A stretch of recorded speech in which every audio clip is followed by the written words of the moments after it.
Hello, BookTube. It's Friday, so it's time for Friday Reads.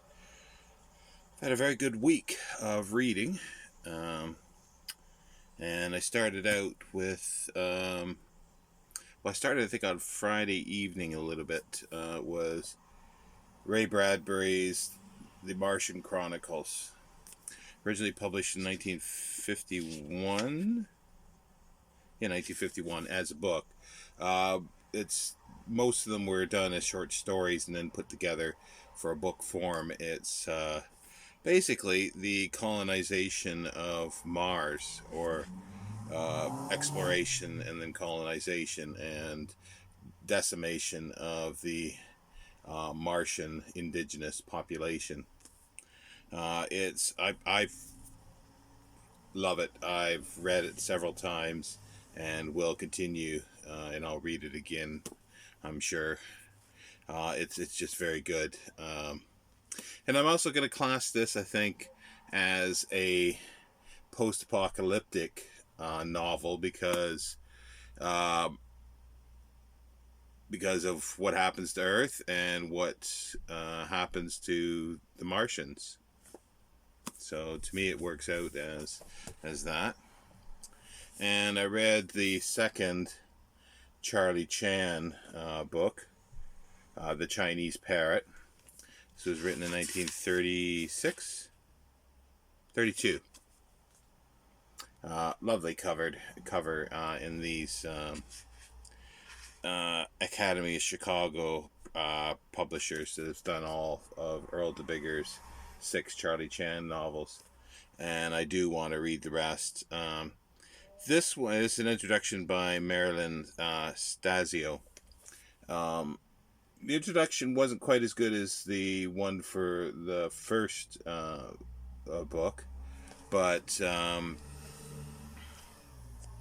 and this book, I enjoyed it, except there was a few quibbles I had with it. Is sort of like, well, I can understand, okay, the uh, bad guys doing X, but then why did they do Y? Why did they do Y? Well, that makes sense. And then, why didn't they do Z or Z? They should have done something else because it just would screw them up, and it did screw them up, and that's how they got caught. So I don't know, but it was still enjoyable. I love it. And then I read the book to film is Ernest Hemingway's A Farewell to Arms. Well, I'll speak a little bit about here. I'll go more into it when I do Friday. I'm looking for the film. Yeah, the Frank Borzage 1936 film Farewell to Arms with Gary Cooper and Helen Hayes. I've read in the past. This is a reread. I had read this before, and I also read Islands in the Stream, For Whom the Bell Tolls, and Old Man in the Sea. I remember I did not like Old Man in the Sea, and I didn't think much of these either, the rest of them. I did read a collection, The Snows of Kilimanjaro, and I remember enjoying the story, Snows of Kilimanjaro, and I didn't have anything bad about it. But after reading this again, I probably will read For Whom the Bell Tolls at some point, because again, it was made into a film in the 40s, I think, early 40s, with Gary Cooper as well. It's set in the Spanish Civil War, but his dialogue is appalling. I mean, appalling. It's like, I can sort of understand, characters doing this like occasionally, but constantly, page after page, like, oh, do you love me? Yes, I do love you. Do you really love me? Yes, I do. And then they talk a little, but do you really love me?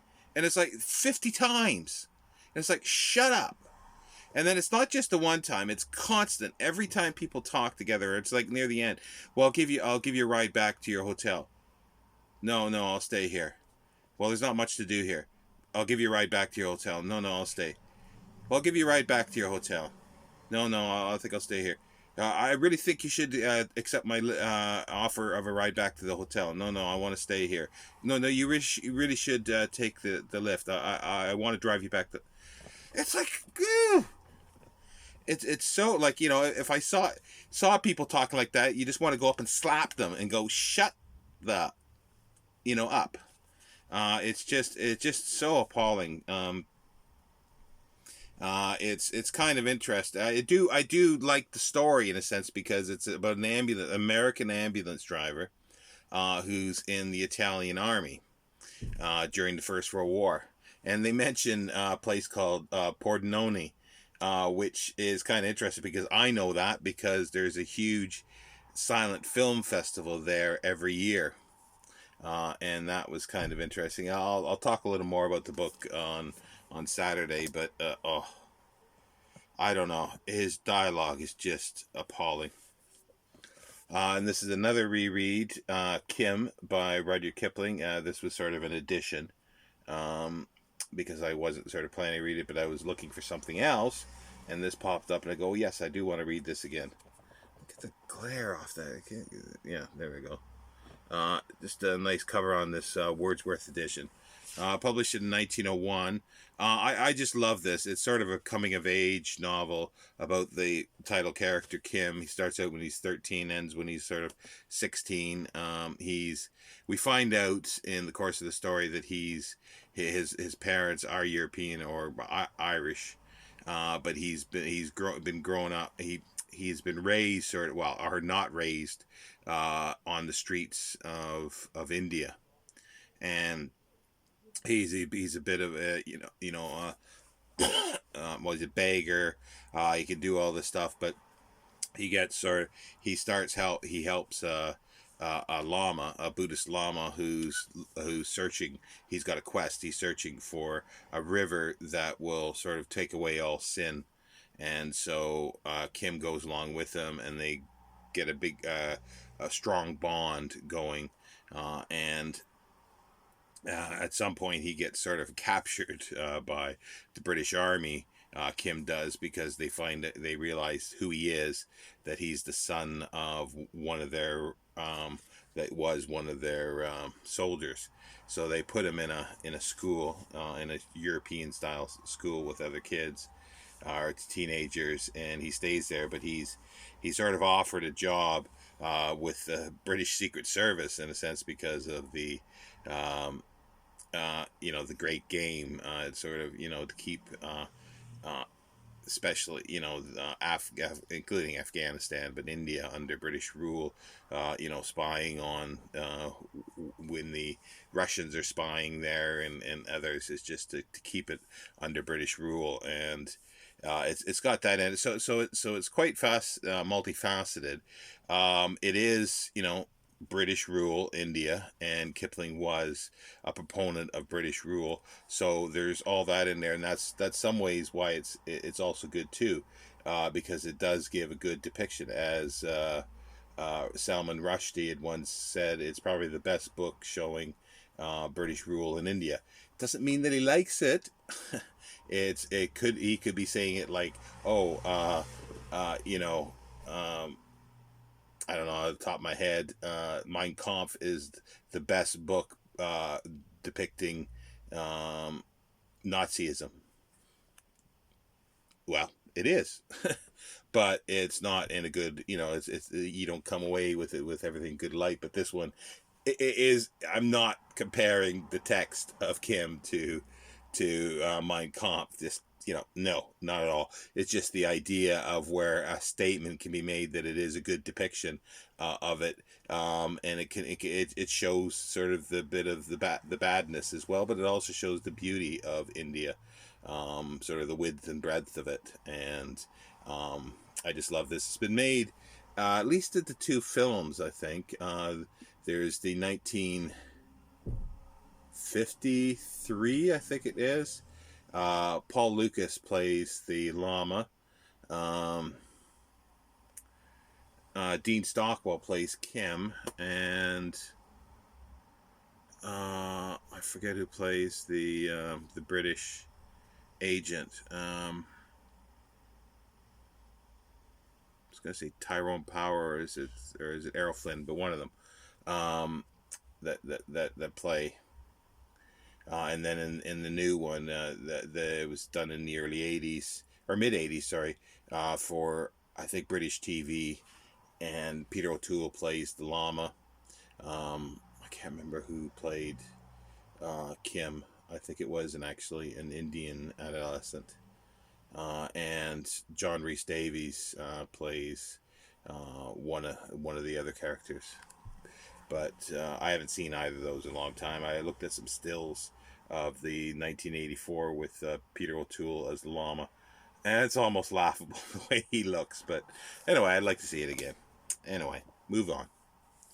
Another one of these, Collins Detective Club, the Detective Club.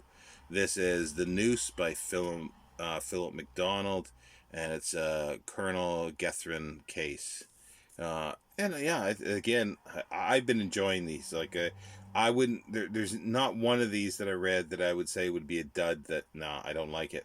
I really do like these, and I particularly like the really short introductions to each of them. They're fabulous. This is just it's called The Noose. It was originally published in 1930, and it's a guy's convicted. He's going to basically be hanged in days because he's been convicted of a murder, and his wife has sort of enlisted this Colonel Gethrin to prove his innocence, and he does eventually when he spends several days with a few other people working hard to try to find.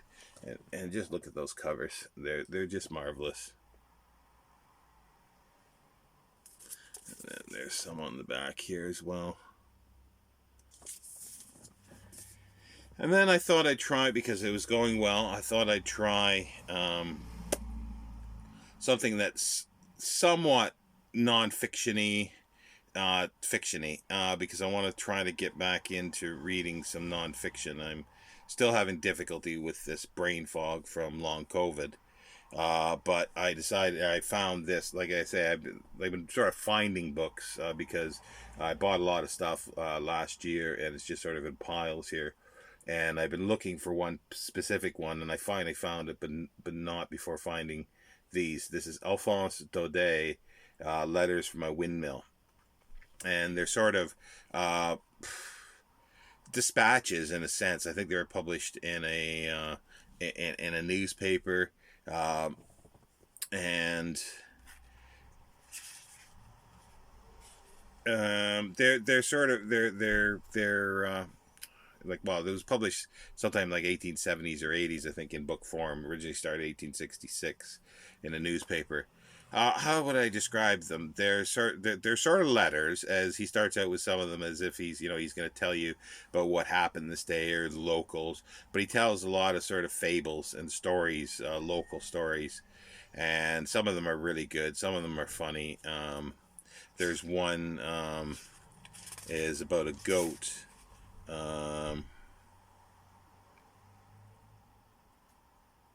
Monsieur Seguin's goat, and the goat talks, and the goat wants to escape to the mountains where different pastures, and the goat does, all happy until it gets eaten by a wolf. And then there's the Pope's mule, who it's the mule has sort of has a grudge after it's the boy who takes care of him sort of takes him up on top of a huge tower and up the stairs, and he can't get down, but then the boy gets sent off to school for 7 years, and the mule saves up his kicks for one big kick when he sees the boy again as a young man, and he gives him a kick. And then there's another one I'll just mention is what's it called here? Father Goucher's Elixir. Oh, that's just hilarious. It's a group of monks at a monastery, and this one guy, his aunt used to have an elixir, moonshine, basically. and he perfects, and he remembers, and he gets the recipe, and then he starts making it, and they start selling it. But in order to make it and make it really good, he's got to test it. He's got to taste it, as you would, and he comes into the church for prayers in the evening, and he's just pissed to his gills, and he's running around the church singing bawdy songs, and he gets hauled up in front of the prior, I think it is, the next day, and he's all apologetic for this, and he explains why he's doing this, and that he's not going to do it anymore. He'll just use the alcohol meter, and that's it. Be damned, basically, the customers and the priors. Oh, no, no, no, we can't do that. You still need to test it. So what we'll do is, you're exempt from coming to prayers, but don't test it as much. Just use 20 drops, and he starts out using 20 drops, and then he starts using goblets.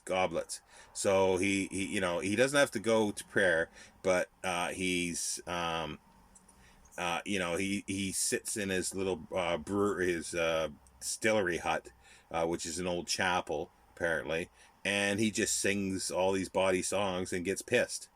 So everybody can hear him, like the locals can hear him, and they're all sort of concerned about it and with the stuff. But they, they're making money hand over fist with this stuff, and they're just selling tons of it, to locals and all over the place. But he finally, he realizes that he's going to go to hell because he's blaspheming when he's drunk and he can't control himself. So he finally says, this is the last time. It's not going to happen again. I'm not going to make it anymore.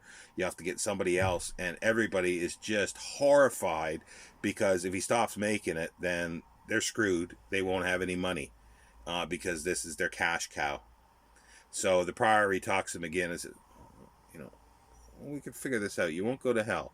What we'll do is, after compline in the evening, we will say a special prayer that absolves you from all your sins that you make while you're making the elixir.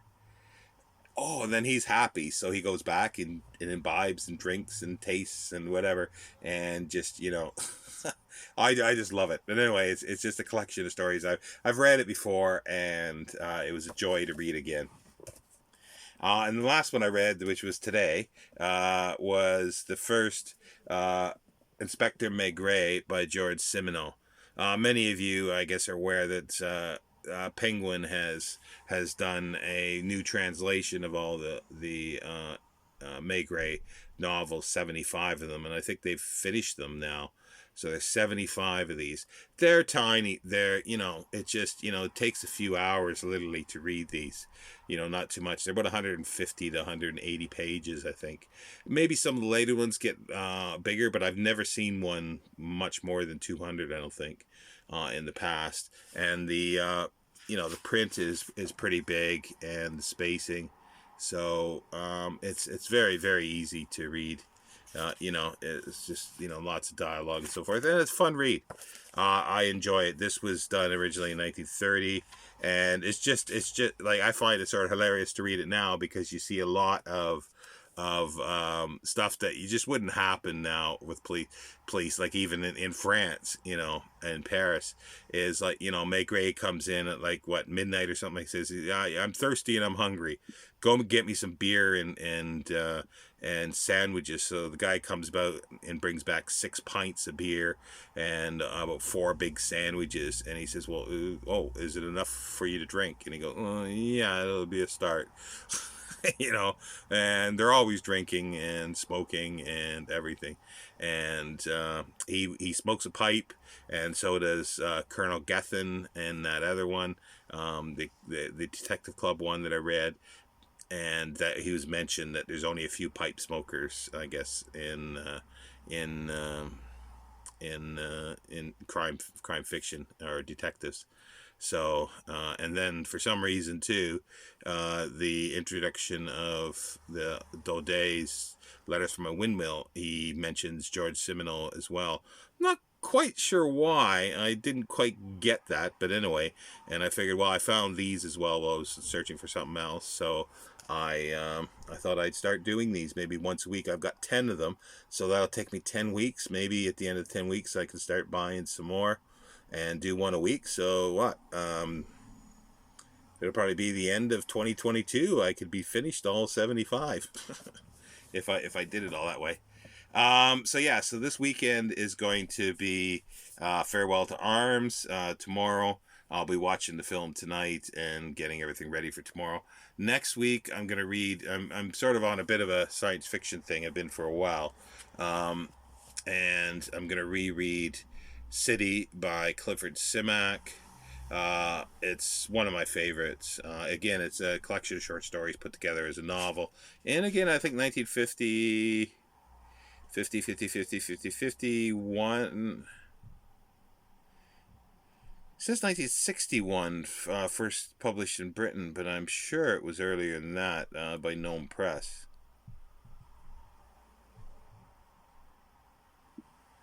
1952, yeah, 1952. Thought it was somewhere around there. It's a great book. I used to read it once a year. I haven't read it in probably a decade or more, so it'll be a fabulous reread.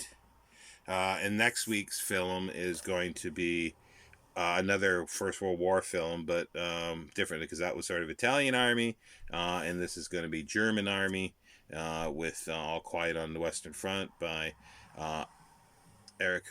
Is it Eric? Eric Maria Remarque. I think that's the pronunciation. It's a short book. It's 200 pages. Now, depending on I have time, I might do the sequel to that called The Way Back. That's about 300 pages. So I may or may not get to this one this coming week.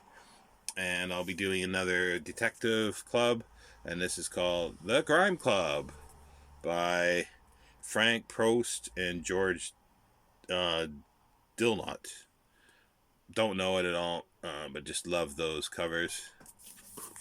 And the back. And I'm going to definitely going to try a nonfiction one. I'd sort of found this again while I was searching for the next one. And I thought I'd try it again, and because and it just I was humming and hawing over it, and then Amy at the Dusty Bookshelf was reading it, I think over the weekend, or did a little vlog reading and read section, and I go, I do want to reread again Walden by Henry David Thoreau. Brain's gone, so I don't know how that's going to go. I may or may not be able to do it. But I thought I'd try it. It's not long. Like, none of these are long. This is like 300 pages, so they're not long. But this is the one I've been searching for months, literally for months, because I wanted to start reading three series that I loved watching films. And that was Charlie Chan films and the Bulldog Drummond films. I'd like to do Mr. Moto too, but I can't seem to find any John P. Marquand Mr. Moto books available. Another one I'd like to start doing as well as the Saint, Leslie Charteris Saint, the early ones. But anyway, the one that I did find I'm going to do next week, or this coming week, is Philo Vance series by S.S. Van Dyne. And this is the first one, the Benson murder case. William Powell was the actor in these. I don't think this one is available. I think the silent film. The second one he did was the Canary Murder Case with Louise Brooks. They turned it into a sound film, but they dubbed her voice with somebody else because there was problems with her not doing it, which it just the voice is terrible. The actress that did it is pretty good. She's in another silent one, or other silent ones I've seen is pretty good, Margaret Livingston. But yeah, so this is Philo Vance ones, and this whole series. I think does 12 of them, if I'm right. 12. They should be all republished by this Felony and Mayhem Press. I think there's 2 yet to be published. It's out of the United States. So yeah, there's that one. But yeah, like, some of these may change, but there's a few definites I'm going to do. And then, again, I'll probably do something like this on the Friday, is another George Simenon. This is the Carter of La Provence. and it is like 152 pages. It's like, there's nothing to it. So yeah. Oh, one thing I want to ask. Mainly, I guess it'll be my UK viewers. Does any of you get the Times Literary Supplement?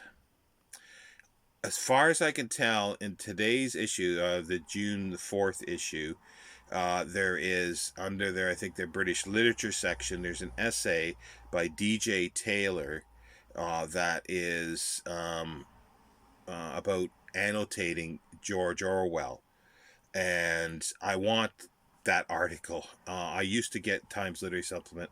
I can't afford it anymore. And I was looking around to find a single issue of it, and it's like I can buy one next week, but it's gonna be like £15. I'm not paying that for it. It's just ridiculous. If there is anybody out there that gets it and doesn't keep their issues, I'd love to have that article. And if somebody can do that, message me and we'll get in contact. I'll give you my address. Just pop it in, if you can, pop it in the post to me. Just take the page and just fold it up, because I really do want to read that article. But because I can't get on their site, you only begin to read a little bit of it, and then you can't read anymore. So yeah, so if somebody can do that, I'd really appreciate it. Otherwise, I hope everybody's doing well and gonna have a good weekend.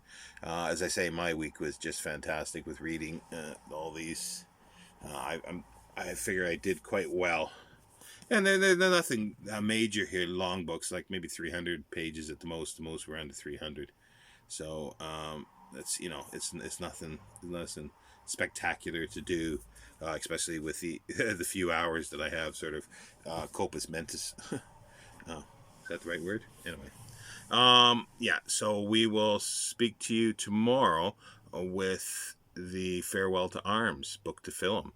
Take care, BookTube.